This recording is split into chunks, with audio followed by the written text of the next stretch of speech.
반갑습니다. 저희 집사람 그 몸에는 비밀이 있어요. 알고 싶으세요? 네, 엄청 알고 싶어. 남의 비밀을 그렇게 알고 싶어 하세요? 제가 한 가지만 말씀을 드리면, 저희 집사람은 보시다시피 좀 이렇게 말랐죠. 그렇죠? 네, 말랐어요. 근데 그렇게 말랐음에도 불구하고, 상당히 단단해요, 그 몸이. 예.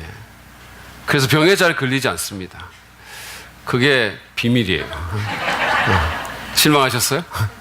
좀 안 좋은 걸 이렇게 듣고 싶어 하는 분이 있다면 회개하시기 바랍니다. 예. 그걸 좋은 거 아니에요? 어쨌든 저희 집사람은 그래서 이렇게 좀 몸이 단단해서 말랐지만 그 나이대에 다른 자매님들처럼 이렇게 뭐 아픈 데가 있거나 무슨 지병이 있거나 그러지 않아요. 그리고 평소에 잘 아프지도 않습니다. 일상생활 하면서 잘 안 아프고 뭐 설사 아프다고 하더라도 타이레놀 2알 먹고 자면 나아요. 예, 그냥 우리 집에는 하여튼 타이레놀 2알이 만병통치약이에요. 저희는 무조건 타이레놀 2알 먹어야 되고 그리고 자야 됩니다. 안 그러면 아픈 걸로 인정을 못 받아요. 하여튼 무조건 그래야 됩니다. 여러분의 몸의 비밀은 무엇입니까? 여러분은 어떤 몸의 비밀을 갖고 계세요? 뭐 사람들이 자기만이 알고 있는 그런 몸의 비밀들이 뭐 한두 가지 또는 그 이상이 있죠. 뭐 드라마 같은 데를 보면 왜 뭐 이렇게 가슴 같은데 막 아무도 모르는 그런 점이 있어가지고 뭐 옛날에 어릴 때 헤어졌던 가족하고 막 다시 뭐 그것 때문에 죄하게 되거나 뭐 내가 네 아버지다 그러고 뭐 만나고 이런 것들 우리가 보잖아요. 여러분들에게 아마 그런 것이 있을지 모릅니다. 근데 저는 오늘 여러분과 저의 몸에 대한 비밀 하나를 좀 나누려고 하는 겁니다. 근데 그거는 뭐 몸에 아무도 모르는 점이 있다거나 또는 생각보다 몸이 뭐 살이 많다거나 또는 적다거나 이런 차원의 비밀이 아니에요. 그것은 정말로 어떻게 보면 가장 놀라운 비밀입니다. 여러분 준비되셨어요? 지금 제가 비밀을 밝히겠습니다. 그것은 우리 몸이 죽었다가 다시 산다라는 거예요. 이게 잘 믿기지 않으세요? 성경을 보시기 바랍니다. 고린도전서 15장 51절부터 52절이에요. 세 번역입니다. 제가 읽겠습니다. 보십시오. 내가 여러분에게 바울이 말합니다. 비밀을 하나 말씀드리겠습니다. 우리가 다 잠들 것이 아니라, 여기 잠든다는 것은 믿는 자가 죽는 것을 잠든다고 성경이 표현해요. 우리가 다 잠들 것이 아니라 다 변화할 터인데 마지막 나팔이 울릴 때에 눈 깜빡할 사이에 홀연히 그렇게 될 것입니다. 나팔 소리가 나면 죽은 사람은 썩어 없어지지 않을 몸으로 살아나고 우리는 변화할 것입니다. 마지막 때 예수님 다시 오실 그때 나팔 소리가 엄청나게 큰 나팔 소리가 나면 예수 안에서 죽은 우리 모두가 죽지 않고 병들지 않는 완벽한 몸으로 부활할 거라는 얘기입니다. 다시 살아날 거라는 얘기입니다. 이것이 우리 몸에 대한 비밀이고 이것이 우리의 소망입니다. 그래서 사도신경도 이 신앙을 고백하는 거예요. 아주 오래전부터 이것은 기독교의 핵심적인 신앙으로 고백된 신앙입니다. 우리 같이 한번 고백해 보겠습니다. 시작. 나는 몸의 부활을 믿습니다. 아멘. 여러분 이거 믿으세요? 우리는 오늘 이 몸의 부활에 대한, 우리 몸의 부활에 대한 성경의 가르침을 좀 살펴보기를 원합니다. 그래서 우리의 소망을 정말 바른 데 두고 그 소망을 확고히 하기를 원하는 겁니다. 우리 몸의 비밀과 연관해서, 부활과 연관해서 우리가 생각해 봐야 될 것은 뭐냐 하면 첫 번째는 이 죽음의 필연성이라는 거예요. 우리 몸은 반드시 죽습니다. 우리에게 죽음은 필연적인 거예요. 지금 우리가 갖고 있는 이 몸은 죽을 몸입니다. 우리가 아무리 뭐 좋은 거를 먹이고 아무리 뭐 이 몸을 가꾸고 아무리 운동을 한다 하더라도 이 몸은 계속해서 쇠퇴해 갈 거예요. 지금 이 쇠퇴의 사이클이 시작되고 멈출 수가 없습니다. 그리고 결국은 죽을 거예요. 우리가 아무리 그 사실을 싫어하고 그거를 피하려 한다고 해서 될 일이 아닙니다. 어쩔 수가 없어요. 지난 화요일 날 우리가 수양회를 마치고 이게 다 돌아왔잖아요. 그래서 우리 교육자들은 여기 남아가지고 뭐 마무리 정리하고 이렇게 할 일이 있어서 여기 다 교회로 다시 돌아왔어요. 그래서 교육자 가족들도 그게 끝나기를 이제 기다리고 있었던 거죠. 근데 우리 김철기 전사님 딸인 하원이가 이렇게 무료하니까 뭐 자석으로 만들어진 그런 어떤 체스 말 같은 걸 갖고 이렇게 놀다가 울음을 터뜨린 거예요. 왜 그러는가 봤더니 이게 자기는 이렇게 좀 이렇게 떨어져서 이렇게 놓고 싶은데 자꾸 서로 붙는 거예요, 이게. 예. 이게 자력이 있으니까 끌어당기니까 자기는 적당한 거리를 이렇게 세워가지고 이렇게 하고 싶은데 이게 자꾸 붙는 거예요. 그러니까 이게 자꾸 붙다 뭐 이러면서 우는 거예요. 막 울고 있더라고. 근데 어떡합니까? 운다고 될 일이 아니잖아요, 이게. 자석들이 서로 붙는 것은 필연적인 일이에요. 하나님가 운다고 안 붙지 않습니다. 뭐 유영희 사모님이 그 자석한테 막 야단친다고 안 붙지 않아요. 마찬가지로 인간이 죽는 것도 필연적입니다. 우리가 아무리 뭐 그걸 싫어한다 하더라도, 아무리 뭐 안 죽고 싶다 하더라도, 아무리 안 죽으려고 노력을 한다 하더라도, 아무리 울고불고 난리를 친다 하더라도 결국은 죽게 돼 있어요. 모든 사람에게 동일한 운명입니다. 그래서 성경은 히브리서 9장 27절에서 이 사실을 이렇게 표현합니다. 사람이 한번 죽는 것은 정해진 일이요, 그 뒤에는 심판이 있습니다. 물론 여기서 말하는 이 죽음은 육체적인 죽음을 의미하는 거예요. 한번 죽는 것은 모든 사람에게 정해진 거라고 그랬습니다. 그리고 이 죽음은 죄로 인해서 일어난 죽음이기 때문에 심판이 있다는 거예요. 우리 모두는 죄를 지었고 그래서 우리 모두는 죽습니다. 이것이 현실이에요. 우리는 이 죽음의 현실을 심각하게 받아들여야 됩니다. 그래야 그 이후를 우리가 대비할 수 있는 겁니다. 사람들이, 그러니까 똑똑한 사람들이 여러 가지 것들을 대비해요. 막 노후를 대비하고 연금 들고 보험 들고 뭐 입학 이후를 대비하고 여러 가지를 대비하는데 정말로 어리석게도 죽음 그 이후를 대비하는 사람은 별로 없어요. 근데 그게 진짜 대비해야 될 건데 우리가 심각하게 이 죽음의 현실을 생각해야 돼요. 그래야 부활의 복음을 정말 복음으로 이해할 수가 있고 그래서 참으로 부활을 소망할 수가 있는 것입니다. 독일의 신학자인 칼 바르트라는 사람이 이렇게 말을 했어요. 우리가 죽음을 향해 나아가고 있다는 사실을 심각하게 받아들이지 못하는 사람, 죽는다는 것이 무엇인지 자각하지 못한 사람, 거기서 경악하지 않는 사람, 아마도 삶이 오로지 즐겁기만 하여 종말의 두려움을 알지 못하는 사람은 부활이 무엇을 뜻하는지도 이해하지 못한다. 저는 여러분이 그런 사람이 안 되기를 바랍니다. 왜냐하면요, 사실은 우리가 부활이라는 것은 우리 삶이 언젠가 종말을 맞게 될 것이라는 그 경악할 만한 사실에 대한 해결책이기 때문에 그 죽음의 경악성, 죽음의 현실을 심각하게 받아들여야 그 부활도 제대로 된 해답이 될 수가 있다는 거예요. 그래서 여러분, 우리가 이 죽을 몸에만 투자하지 말고 결국은 죽고 없어질 이 몸으로 사는 그 삶에만 온 신경을 쏟지 말고 그 이유를 보시기를 바랍니다. 그뿐만 아니라 우리의 죄 문제를 해결하심으로써 이 죽을 몸을 다시 살려주신 예수님을 믿는 일에 더 신경을 쓰시기를 바랍니다. 거기에 투자하십시오. 우리가 정말로 몸을 생각한다면 운동하고 잘 먹고 뭐 가꾸는 데만 신경 쓸 게 아니라 정말 몸을 생각한다면 이 죽을 몸을 다시 살리실 예수님을 믿는 데 더 신경을 써야 된다는 말씀이에요. 그게 진짜 몸을 위하는 길이에요. 여러분, 혹시 우리 가운데 아직도 예수 그리스도를 내 개인의 구주로 정말 믿지 못하는 분이 계십니까? 정말 주님을 내가 영접하지 않은 분이 계신가요? 그렇다면 죄의 길에서 돌이키십시오. 그리고 여러분과 저의 죄를 위해서 죽으신 그 죄를 위해서 십자가에 달리신 그 예수님을 나의 주님으로 믿으시기를 바랍니다. 그리고 그 예수 그리스도의 주재권 아래서 여러분의 삶을 재조정하세요. 그것이 육체적인 죽음을 극복할 수 있는 유일한 길이에요. 다른 길은 없습니다. 그게 진짜 내 몸을 위하는 길이에요. 그게 죽음의 현실에도 불구하고 소망을 갖고 살아갈 수 있는 길입니다. 우리가 이 부활의 이 현실을 정말로 잘 받아들이기 위해서는 죽음의 필연성을 인식해야 됩니다. 두 번째로 우리가 생각해야 될 것은 기독교의 구원은 몸의 부활을 표현하는 전인적인 구원이라는 사실이에요. 잘 들으십시오. 기독교의 구원은 몸의 부활까지 포함하는 구원입니다. 기독교는 몸을 열등하게 여기거나 또는 속되게 보거나 몸 자체를 죄로 보지 않습니다. 우리의 몸은 자연세계의 다른 피조된 물리적인 실체들과 같이 하나님이 만드신 작품이에요. 우리 몸이. 만약에 이 몸이 본질적으로 속되거나 본질적으로 악하다면 하나님의 아들이신 예수 그리스도가 이 몸을 입지 않으셨을 것입니다. 그렇지만 예수님은 우리 몸을 입으셨어요.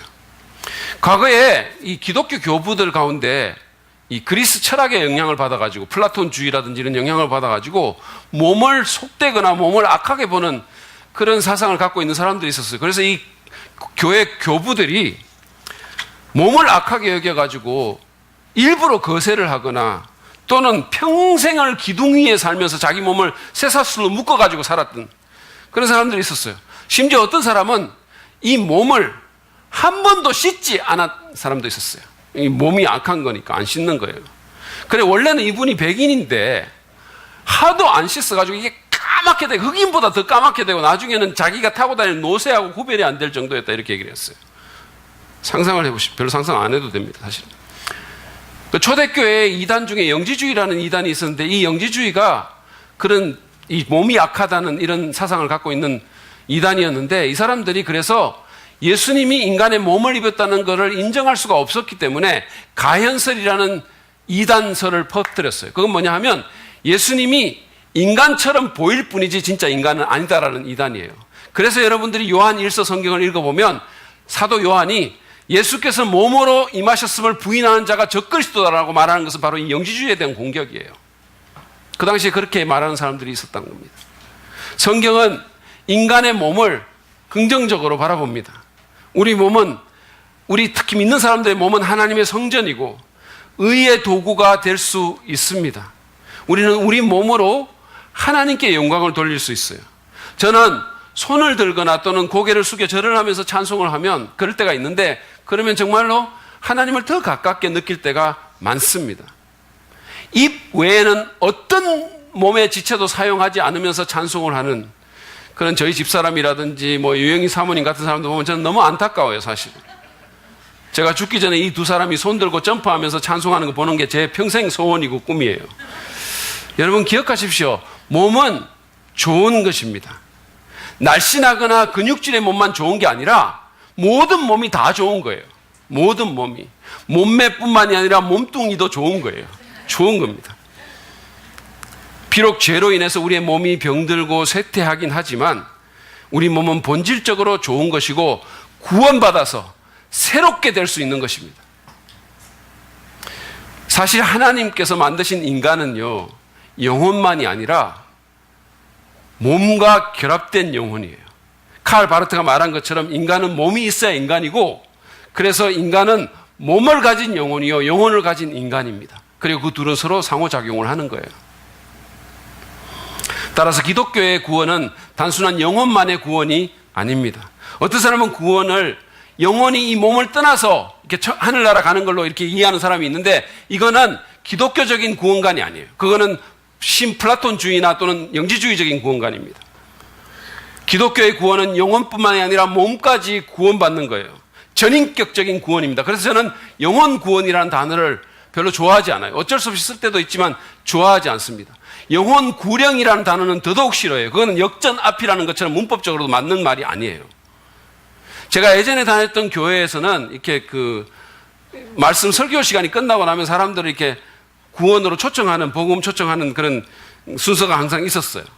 그러면 이제 이렇게 말을 합니다. 뭐 다 지금, 혹시 이 중에 구원받지 않은 사람이 있으면 기도해 주겠다고 그러면서, 아무도 안 보고 있으니까 손을 들면 뭐 이렇게 해요. 그럼 사실은 많은 사람이 보고 있어요. 근데, 이렇게 손 들으라고 얘기를 합니다. 그래서 이제 누군가가 손을 들면 앞으로 나오라고 해요. 물론 이제 도와주기 위해서 보고 있겠죠. 그러니까 앞으로 나오라고 해요. 그래서 나오라고 하는데 그분이 나올 때 보면 이런 말을 할 때가 있어요. 지금 한 영혼이 앞으로 나오고 계십니다. 이렇게 얘기를 한 거예요. 그래서 저는 그 말을 들으면 언제나 고스트버스터 같은 영화가 생각나거나 아니면 그 사람이 지금 나오고 있는 그 사람이 자기를 영혼으로 묘사를 하고 있다는 걸 들으면 무슨 생각을 할까 이렇게 염려할 때가 있습니다. 여러분, 예수님은 우리의 영혼만 구원하시는 것이 아니라 우리의 존재 전체를 구원하시는 거예요. 몸을 포함한 모든 것을 그분이 구원하시는 거예요. 결국은 우리의 몸이 구원받게 될 것입니다. 그래서 고린도전서 15장 53절에서 57절은 이렇게 말합니다. 썩을 몸이 썩지 않을 것을 입어야 하고 죽을 몸이 죽지 않을 것을 입어야 합니다. 썩을 이 몸이 썩지 않을 것을 입고 죽을 이 몸이 죽지 않을 것을 입을 그때에 이렇게 기록한 성경 말씀이 이루어질 것입니다. 죽음을 삼키고서 승리를 얻었다. 죽음아 너의 승리가 어디에 있느냐? 죽음아 너의 독침이 어디에 있느냐? 죽음의 독침은 죄요, 죄의 권세는 율법입니다. 그러나 우리 주 예수 그리스도를 통하여 우리에게 승리를 주시는 하나님께 우리는 감사를 드립니다. 이것이 기독교의 구원의 완성이에요. 우리 주님이 오실 때 우리가 이렇게 된다는 겁니다. 예수님께서 십자가의 대속의 죽으심을 통해서 이 죄라는 독침을 제거시켜 버렸고, 그리고 권세를, 율법이라는 권세를 깨트려 버렸기 때문에 더 이상 죽음이 우리에게 힘을 쓰지 못한다는 거예요. 우리는 영원히 살게 될 것입니다. 그래서 주님 오실 때 우리 몸이 완전히 부활해서 죽지 않을 몸, 썩지 않을 몸으로 새롭게 바뀌고 완전히 성화된 영혼과 결합하게 돼서 그때가 되면 썩어짐의 종로로 타는 데서 해방된 이 자연 세계를, 완전히 회복된 정말로 놀라운 그 자연 세계를 우리가 걷게 될 것입니다. 우리가 할부하게 될 것입니다. 새하늘과 새 땅에서 눈부시게 아름다운 자연 세계를 우리가 누리게 될 것입니다. 영원토록, 여러분 한번 상상해 보십시오. 영원토록 발리보다, 하와이보다 100만 배 이상 더 좋은 곳에서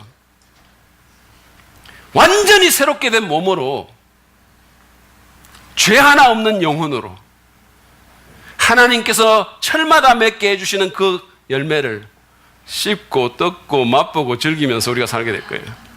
생각해 보시기 바랍니다. 그것이 기독교의 구원이고 그것이 예수 믿는 자에게 주어진 소망이며 약속입니다. 감사하지 않으십니까? 이런 환상적인 미래를 주신 주님을 찬양하며 사랑해야 되지 않을까요? 이 미래를 바라보면서 지금의 일시적인 어려움을 견뎌야 되지 않겠습니까? 주님을 더 잘 섬겨야 되지 않을까요? 그러시기를 바랍니다. 여러분이 정말로 몸의 부활을 믿는다면, 그리고 그것에 여러분의 소망을 둔다면 여러분은 충분히 그럴 수 있을 것입니다. 우리가 또 이 몸의 부활과 더불어서 알아야 될 사실은, 우리 몸의 부활은 예수 그리스도의 부활에 근거하고 있다는 거예요. 여러분 가운데는 지금 우리가 막 이런 얘기하고 있으면 막 부활한 몸으로 무슨 말리보다 100만 배 더 뭐 이렇게 얘기하면 무슨 이런 황당한 얘기를 하고 있나 이런 생각을 하시는 분이 있을지 몰라요. 근데 만약에 예수 그리스도께서 진짜 부활하지 않으셨다면 이게 그렇게 생각될 수 있고 황당한 얘기일 수 있어요. 그렇지만 예수님께서 역사 가운데서 실제로 부활하셨기 때문에 우리는 그렇게 될 것을 기대할 수 있고 그것을 확신할 수 있습니다. 고린도전서 15장 20절에서 이 사실을 이렇게 표현하고 있어요. 보십시오. 그러나 이제 그리스도께서는 죽은 사람들 가운데서 살아나셔서 잠든 사람들의 첫 열매가 되셨습니다. 여기 잠들었다는 건 죽은 사람을 얘기하는 거예요. 예수께서 살아나셔서 첫 열매가 됐다는 거예요. 여러분, 나무에 첫 열매가 맺히면 어떻습니까? 계속해서 같은 열매가 맺히죠. 그것을 기대할 수 있듯이 예수 그리스도의 부활이 이어질 많은 사람들의 부활에 대한 신호탄이라는 거예요. 제가 이미 여러 차례 강조했듯이 예수님의 부활은 그것을 믿을 만한 충분한 근거가 있어요. 이것은 역사적인 사실에 기초하고 있습니다. 만약에 예수님이 실제로 부활하지 않았다면 초대교회는 살아남을 수가 없었을 거예요. 여러분, 그 당시의 세상은 오늘날 우리가 살고 있는 세상처럼 종교의 자유가 허락되는 그런 세상이 아니었었어요. 거기다가 여러분 보세요. 예수님의 제자들이 처음으로 막 돌아다니면서 전파했던 내용은 어떤 교리나 어떤 사상이 아니라 죽었던 예수가 다시 살아났다는 역사적인 사실을 전하고 돌아다녔어요. 그거를 말했던 겁니다. 근데 여러분, 이게 어디서 말을 했냐면 예수님의 처형이 이루어졌던 예루살렘에서 그걸 말하고 돌아다녔던 거예요. 당시에 이스라엘은 이단들에게 정말로 가혹한 사회였었어요. 그들에게는 핍박과 죽음만이 기다리고 있을 따름이었습니다. 그런 상황에서 예수가 죽었다가 다시 살아났다는 메시지를 전하고 돌아다녔던 거예요. 만약에 근데 여러분 이게 사실이 아니라면 예수님을 반대하는 사람들이 예루살렘에 우글거리고 있었는데, 예수를 십자가에 죽였던 사람이 여전히 거기에 살고 있었는데, 만약에 이게 사실이 아니었다면 그냥 시체 공개하면 끝나는 거예요. 무덤 내보이고 시체 공개하면 게임 끝나는 겁니다. 근데 아무도 그렇게 한 사람이 없어요. 아무도 시체를 공개하지 못했고 그 누구도 예수님의 빈 무덤을 부인하지 못했습니다. 여러분, 만약에 이게 거짓이라면 무엇 때문에 예수님의 제자들이 자기들이 조작한 사실을 위해서 목숨을 버리겠어요? 오늘날처럼 종교 장사를 해가지고 뭐 이단 같은 거 차려가지고 돈 많이 벌고 사람 많이 모으는 그런 사회가 아니었었어요. 자기가 조작한 그 사실을 위해서 목숨을 버릴 사람이 어디 있겠어요? 동기가 없는 겁니다. 거기다가 예수님이 살아계실 때 예수님을 믿지 않았던 예수님의 육신적인 동생들이 있었어요. 근데 그 사람들이 나중에 십자가 사건 후에 예수님을, 자기 형인 예수를 주님으로, 하나님으로 불렀어요. 여러분, 이게 가능하다고 생각하십니까? 왜 그랬을까요? 한번 생각해 보시기 바랍니다. 만약에 어느 날 우리 윤 목사님의 딸인 하원이가 자기 동생인 효영이에게 이렇게 말을 했다고 합시다. 효영아, 사실 나는 메시아란다. 내가 예배 시간에 눈을 감고 헤드뱅잉을 한 거는 그건 사실은 내가 좋은 게 아니라 하나님으로부터 계시를 받았거든. 이렇게 말을 한다면 그걸 믿겠어요? 효영이가 믿겠습니까? 안 믿죠. 왜냐하면 집에서 같이 살고 다 보는데 왜 믿겠어요? 가족들이 제일 믿기 힘든 겁니다. 그래서 예수님의 동생들은 예수님께서 공생의 기간 동안 그렇게 많은 사람들을 몰고 다니고 그렇게 은혜로운 설교를 하고 그렇게 놀라운 이적을 했음에도 불구하고 안 믿었던 거예요. 근데 나중에 그걸 믿은 겁니다. 왜 그랬을까요? 무엇이 그들을, 자기 형을 하나님으로 부르게 만들었을까요? 부활한 예수님을 봤기 때문이에요. 더 이상 부인할 수가 없었던 거예요. 만약에 예수님 부활이 사실이 아니라면 설명할 수 없는 것들이 너무 많은 겁니다. 여러분, 무엇보다도 이단에 대해서 정말로 무자비한 그 사회에서 무식한 지도자 몇몇이 이끄는 가난한 신생 종교가 그 당시의 사회에서 마치 전염병처럼 급속히 퍼져나가서 그 막강한 유대교를 이기고 그 놀라운 로마 제국을 정복했다는, 그래서 그것이 오늘날까지 살아남아서 전 세계의 3분의 1의 사람들이 그것을 믿고 있다는, 그거를 뭘로 설명할 것입니까? 어떻게 해서 이런 일이 벌어졌음을 우리가 설명하겠습니다. 우리가 일부러 그것을 거부하지 않는다면 부활은 믿을 만한 근거가 충분히 있습니다. 저는 예수님의 부활을 믿어요. 단순히 역사적인 어떤 증거 때문이 아니라 제 개인적으로 부활하신 주님의 생명력과 역사하심을 성령 안에서 제가 경험하기 때문이에요. 그분이 제게 사랑을 부어주시고 오늘도 말씀하시고 마음을 만지시고 사람이 할 수 없는 다양한 방법으로 역사하는 거예요. 그래서 저는 제 몸이 죽더라도 예수님처럼 다시 살게 될 것을 확실히 믿습니다. 여기에 제 인생을 걸었어요. 예수님이 더디 오신다면 저는, 만약에 예수님이 제가 살아있을 때 온다면 다르겠지만 만약에 예수님이 더디 오신다면 저도 언젠가는 죽을 거 아니겠어요? 제가 죽지 않게 생겼나요? 그렇진 않죠. 네. 저도 죽습니다. 그렇지만 제가 아는 것은 죽음이 모든 것의 끝이 아니라는 거예요. 그것보다 훨씬 더 좋은 삶이 우리를 기다리고 있습니다. 몸이 부활할 것입니다. 할렐루야. 그러므로 우리는 더 이상 죽음을 그렇게 두려워하지 않아도 돼요. 이 생의 목숨만을 위해서 살지 않아도 됩니다. 왜냐하면 예수님처럼 확실히 부활할 것이기 때문이에요. 자, 그렇다면 우리 몸이 부활한다면 그 몸은 어떤 몸일까요? 우리는 완벽하고 영광스러운 그런 부활체를 갖게 될 것입니다. 여러분, 몸에 대해서 정말 궁금하지 않으세요? 어떤 몸일까? 어떤 몸일까? 저는 이런 몸이 아닐까 제가 상상을 해봤어요. 괜찮지 않으세요? 이러지 않을까? 아주 구체적이진 않지만 성경을 보면은요, 우리가 부활했을 때 그 몸이 어떤 몸일지 좀 대충 짐작하게 만들어줘요. 고린도전서 15장 42절부터 44절을 보면 그런 목록이 몇 가지가 있는데 한번 보시죠. 먼저 부활한 몸은 썩지 않을 몸입니다. 42절 말씀 한번 보시죠. 죽은 사람들의 부활도 이와 같습니다. 썩을 것으로 식는데 썩지 않을 것으로 살아납니다. 지금 우리의 몸은 썩을 몸이라는 거예요. 이걸로 심으면 나중에 썩지 않을 몸으로 살아난다는 거예요. 지금 우리의 몸은요, 계속해서 노화가 진행되는 그런 몸입니다. 이 사이클을 멈출 수가. 여러분들이 지금 젊다고 말씀하실지 모르지만 지금 끊임없이 노화가 진행되고 있어요. 계속해서. 그것은 멈출 수가 없는 거예요. 그리고 아무리 건강하고 아무리 매력적인 사람이라도 계속해서 퇴화됩니다. 지난 컴패션 그 북한 선교 서밋 때 차인표 씨가 사회를 보다가 어떤 메모지를 이렇게 읽다가 갑자기 이분이 메모지를 이렇게 하다가 여기서 돋보기를 꺼내가지고 딱 낀 거예요. 그래가지고 자중이 다 너무 놀래가지고 막 어떤 사람은 깬다 그러고 막 이랬어요. 그러니까 차인표가 얼마나 멋있습니까? 얼마나 젊습니까? 얼마나 그 몸이 대단합니까? 근데 이러더라고. 그러니까 노안이 있었던 거예요. 지금. 저희 집사람은요, 그러니까 여러분도 아마 그런 분 있을지 모르지만 이렇게 어디 앉거나 서거나 이렇게 할 때 자꾸 이렇게 신음소리를 뭐 이런 거 있잖아요. 막 끙 이런 거.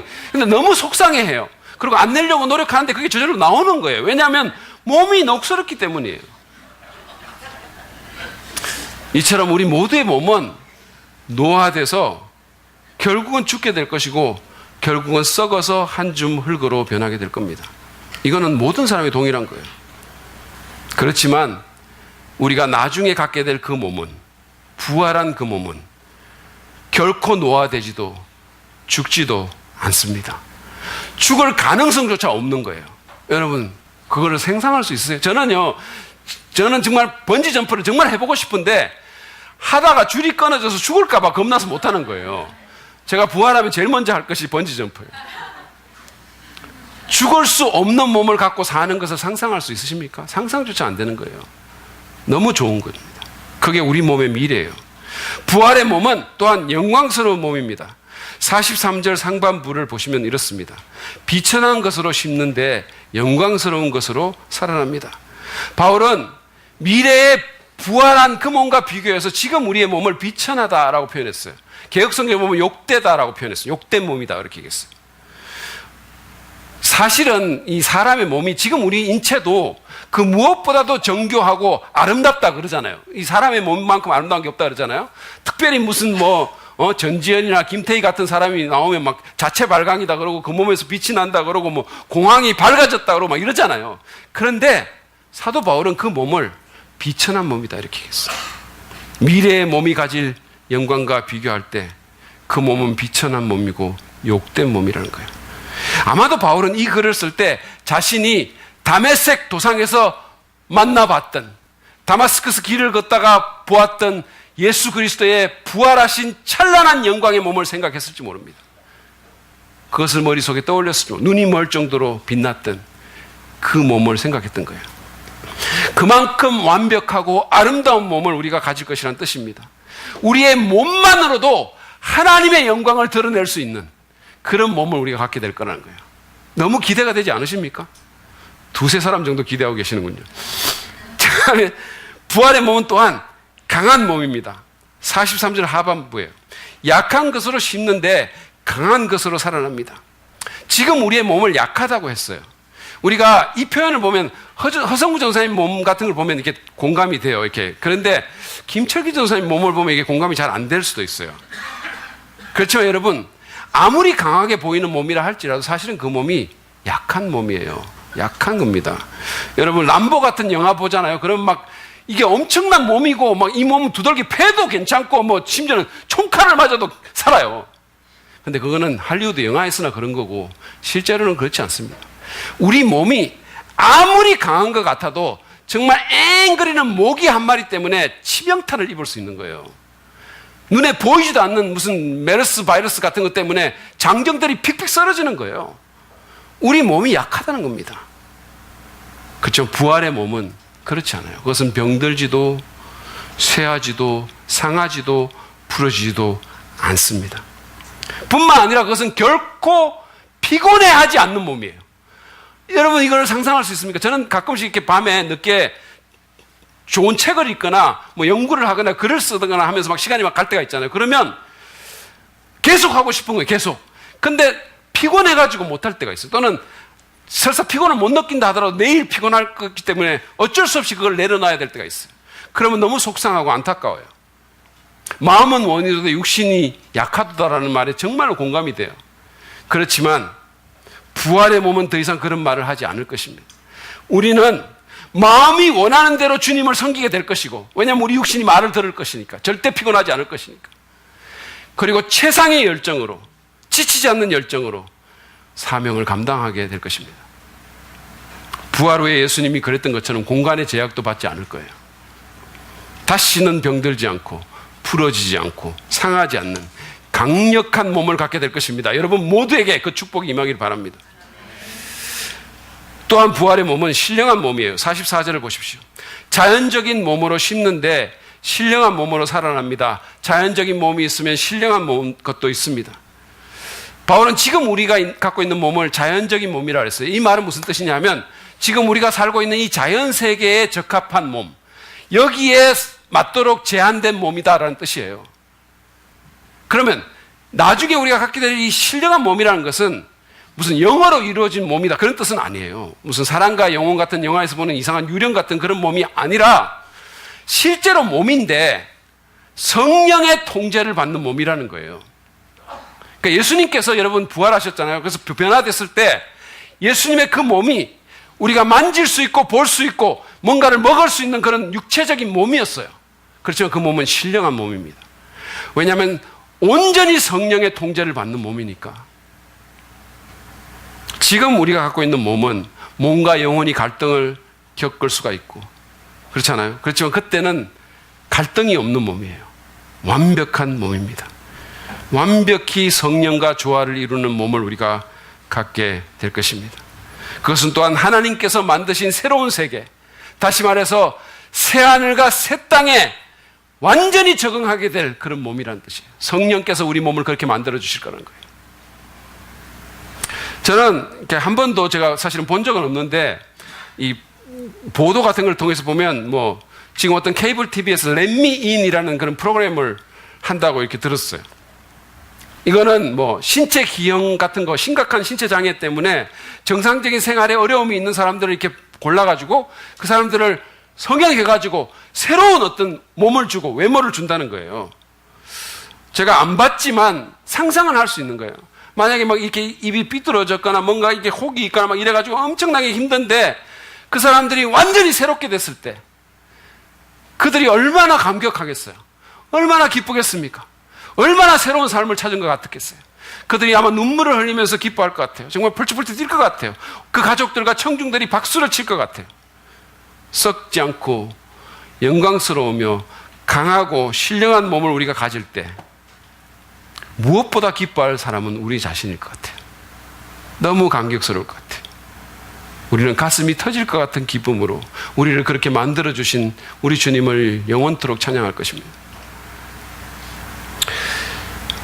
마지막으로 이 몸의 부활을 믿는 그 믿음이 우리 삶에 어떤 의미를 갖고 있는지를 간단하게 좀 살펴보겠습니다. 좀 정리를 해볼게요. 먼저는 이렇습니다. 물리적이거나 육체적인 것이 속되거나 악한 것이 아님을 몸의 부활 신앙이 우리에게 말해주는 거예요. 여러분, 하나님은 영혼만이 아니라 우리의 몸도 살리고 변화시킵니다. 물리적인 이 자연세계, 여러분이 보는 이 물리적인 자연세계도 완전히 회복시켜서 새롭게 하실 것이에요. 그것이 새하늘과 새 땅인 겁니다. 그래서 우리는 거기서 몸을 갖고 살게 될 거예요. 그러므로 우리의 몸과 우리의 욕구를 우리는 긍정적으로 봐야 됩니다. 육체적인 욕구를 죄악시하고 그것을 무조건 억누르는 것은 기독교적인 게 아니에요. 오히려 억누를 게 아니라 성령에 의해서 올바른 방향으로 이끌어 줄 필요가 있는 거예요. 그 욕구들을. 몸과 그 욕구를 주신 분은 하나님이십니다. 그리고 결국엔 그것을 완벽하게 구속해 주실 거예요. 그러므로 우리가 몸으로 하는 여러 가지 일들, 설거지나 또는 부부간의 사랑이나 다양한 형태의 노동은 기도나 설교만큼 거룩한 일이에요. 영적인 일이 될 수 있는 것입니다. 그러므로 이원론에 빠지지 말고 여러분의 몸으로 하나님께 영광을 돌리시기 바랍니다. 교회에서만 잘 살 것이 아니라 나가서도 믿는 사람처럼 사시기를 바랍니다. 또 다른 의미는 뭐냐면 몸을 잘 관리하되 우리 몸을 우상으로 삼지 말자는 거예요. 우리는 몸의 청지기로서 몸을 잘 관리할 필요가 있어요. 그렇지만 그것은 우리 몸 자체를 위해서가 아니라 이 몸을 주신 주님을 더 잘 섬기기 위해서 그런 거예요. 주님과 상관없이 몸만을 위하는 것은 몸을 우상화시키는 것입니다. 여러분 생각해 보십시오. 어차피 이 몸은 죽을 몸이고 썩을 몸이에요. 오늘날 많은 사람들이 너무 이 몸의 관리에, 몸을 치장하고 몸에게 좋은 거 먹이고 몸으로 뭘 하는 것에 너무 많은 신경을 쓰고 거기에 너무 많은 투자를 하는 거예요. 그 자체가 꼭 나쁜 건 아니지만 그것만이라는 거예요. 심지어는 신앙 자체도 육신의 건강을 위해서, 병 낫기 위해서 예수님 믿는 사람이 있어요. 그래서 병이 안 낫는다고 시험 받고 신앙을 포기하는 사람도 있는 거예요. 여러분, 예수님은 지금도 병을 고치실 수 있어요. 저는 우리 교회에 있는 모든 분들, 연약한 분들 주님께서 고쳐주시길 간절히 바랍니다. 그렇지만요, 여러분 생각해 보세요. 그렇지만 우리가 병을 고친다고 하더라도 그 몸은 결국은 쇠하고 죽습니다. 결국은 그렇게 돼요. 그러므로 육체적인 건강이나 평안을 신앙의 목적으로 삼지 말고 더 높은 것을 목적으로 삼으시기 바랍니다. 그리고 몸을 우상화하지 말고 정말로 이 몸을 죽은 후에도 살리실 수 있는 그 주님 바라보시기 바랍니다. 세 번째로 또 다른 함의는 뭐냐면 우리가 죽음을 그렇게까지 두려워하지 않아도 된다는 거예요. 많은 사람들이 죽음이란 단어를 입에 올리기도 싫어요. 죽음과 연관된 묘지라든지 또는 무슨 화장터 같은 거를 혐오 시설이라고 우리가 부르고 뭐 그런 게 인근에 들어오면 집값 떨어진다고 전부 반대하고 난리예요. 근데 제가 미국에 가서 살면서 굉장히 놀랬던 것 중에 하나가 뭐냐면 이 묘지가, 공동묘지가 주택가에 같이 있는 거예요. 실제로 제가 살았던 두 번째 아파트 바로 옆에가 공동묘지였었어요. 이렇게 보면 보였어요. 그러니까 어떤 날 이렇게 보면 묘지에 어떤 사람은 꽃 가지고 오고 어떤 사람은 아파트에서 결혼식 올리고 그랬어요. 바로 옆에서. 그리고 어떤 오래된 교회를 가면 교회 마당에 이렇게 묘지가 있고 그리고 목사님이 그 강대상 밑에 이렇게 묻혀 있는 그런 교회도 있어요. 저를 그렇게 묻어주시겠습니까? 죽음이 끝이 아니라 그 후에 부활이 있음을 믿는 신앙이기 때문에 이런 문화가 형성된 게 아니겠어요? 여러분, 죽음은 우리가 완벽한 몸과 마음을 가진 최상의 존재로 탈바꿈하기 위해서 필요한 관문이에요. 그렇게 봐야 됩니다. 따라서 죽음의 현실 때문에 지나치게 근심하거나 절망하거나 낙심할 필요가 없습니다. 죽음의 공포 때문에 일생 동안 종노릇 하지 않아도 된다는 거예요. 그리스도인이라면 죽음도 막지 못할 무언가를 갖고 살아야 되는 겁니다. 실제로 죽음은 우리 믿는 사람들을 막지 못했어요. 죽음의 위협 앞에서 역사를 보면 교회는 위축되고 오그라든 게 아니라 오히려 더 강해졌어요. 오히려 더. 그러면 우리는 죽음을 그렇게까지 두려워할 필요는 없습니다. 마지막으로 우리의 소망은 예수님의 재림에 있어야 함을 부활신앙이 가르쳐줍니다. 바울은 우리 몸의 부활이 마지막 나팔이 울릴 때 순식간에 이루어진다 그랬어요. 예수님이 이 땅에 오실 때 순식간에 이루어질 것입니다. 그때 내 몸은 썩지 않고 영광스럽고 강하고 신령한 몸으로 변하게 될 것입니다. 그리고 우리가 우리 자신에 대해서 꿈꾸었던 모든 것들이 이루어지게 될 것입니다. 여러분, 그것보다 더 영광스럽고 감격적인 순간이 어디 있겠어요? 그것보다 우리가 더 바라면서 살아야 될 게 어디 있겠습니까? 그것보다 우리가 더 꿈꿔야 될 게 어디 있겠어요? 여러분이 정말로 소망하는 게 뭡니까? 직업상의 또는 사업의 성공이신가요? 만약에 그것이 여러분의 유일한 소망이라면 지금 롯데가의 분쟁에서 보듯이 또 다른 골칫거리를 그게 나을지 몰라요. 여러분이 원하는 것이 정말 더 많은 돈입니까? 정말 그걸 소망하세요? 여러분이 그것을 얻을 수 있을지는 모르겠지만 얻는다 할지라도 또 다른 돈을 여러분이 원하게 될 것입니다. 여러분의 유일한 소망이 또는 가장 중요한 소망이 여러분 자식 잘 되는 거예요? 만약에 그게 여러분의 가장 중요한 소망이라면 자식이 잘 되든지 못 되든지 여러분은 계속해서 자식 때문에 근심하게 될 것입니다. 몸의 건강이 여러분의 소망인가요? 그 몸은 결국은 쇠하고 병들고 죽게 될 것입니다. 우리가 정말로 소망해야 될 것은 다른 것이 아니라 우리 주님의 재림과 그에 따른 내 구원의 완성이에요. 어떤 것도 막을 수 없는 그거를 우리가 소망해야 되는 거예요. 그것만이 나를 완전하게 만족시킬 것입니다. 그러므로 예수 그리스도 우리 주님의 재림을 바라보고 기대하고 소망하면서 사시기를 바랍니다. 그 소망으로 지금의 고통을 견디시기 바랍니다. 그 소망으로 힘을 얻으시기 바랍니다. 그 소망으로 여러분의 삶을 개척해 나가시길 바랍니다. 미국 건국의 아버지라고 불리는 벤자민 프랭클린이라는 사람이 있죠. 이 사람은 원래 인쇄업자였었어요. 근데 인쇄업자로 살던 23살 때 자신의 비문을 써뒀습니다. 비록 그 비문이 먼 훗날 실제로 자기가 죽었을 때 사용되지는 않았지만 그 비문은 심오한 영적 진리를 담고 있습니다. 이런 거예요. 인쇄업자 벤자민 프랭클린의 몸, 여기 누워 벌레의 먹이가 되다. 그러나 그의 업적은 사라지지 않으리. 개정되고 수정된 새롭고 더 고상한 판본으로 그가 믿었던 대로 그 몸은 다시 한번 나타나게 되리. 저자씀. 여러분, 그의 말은 옳습니다. 우리는 언젠가 주님 오실 때 죽은 자 가운데서 부활하게 될 것입니다. 그리고 그 몸은 개정되고 수정된 새롭고 더 고상한 버전으로 나타나게 될 겁니다. 죽음은 믿음으로 예수님과 하나 된 사람에게 어떤 궁극적인 영향도 미칠 수 없습니다. 우리는 죽음을 통과해서 영광의 몸을 입게 될 것이고 더 완벽한 나를 찾게 될 것입니다. 다시는 죄와 눈물과 질병과 죽음이 없는 영원한 삶으로 들어가게 될 것입니다. 그것이 바로 몸이 다시 사는 것을 믿는 삶의 의미입니다. 여러분에게 그런 축복이 임하시기를 간절히 바랍니다. 이 시간